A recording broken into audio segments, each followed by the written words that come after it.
పొగలు తప్పితే రాత్రి ఉందండి మనకి. పొగలే కదా జీవితం అంతా.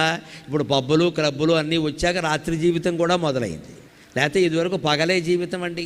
రాత్రి అప్పుడుండి మన విద్వాన్ విశ్వం గారిని ఒక ఆయన కవిత రాస్తాడు.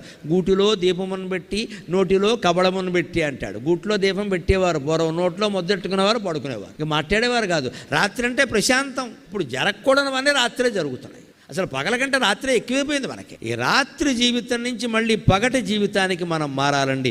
దివాకరహ అంటే అర్థం అది. రాత్రి అయింది అంటే పడకే అంతే. 8 గంటల పడక ప్రతి మనిషికి అవసరం అండి. ఇవాళ యువతరం గమనించాలి, పడుకోవట్లేదు వీళ్ళు ఎవరు. 1 గంటకు పడుకుంటారు. అలాగనే 8 గంటల పడుకుని 9ంటికి లేస్తాడు. 2 దరిద్రపు లక్షణాలే. 10ంటికి పడుకోవాలి, 5ంటికి లేవాలి. పోనీ 11 అయింది 6ంటికి లే. అదేమిటి 1 గంటకు పడుకోవడం ఏంటి? పోనీ పని ఏదన్నా అత్యవసరం ఉంటే వేరండి. ఒట్టి ఫోన్లు చూసుకుంటూ మెసేజ్లు పంపుకుంటూ కూర్చోవడం ఏం కర్మ మాది? Early to bed and early to rise అని ఇంగ్లీష్ వాళ్ళు కూడా చెప్పారు ఆ విషయాన్ని.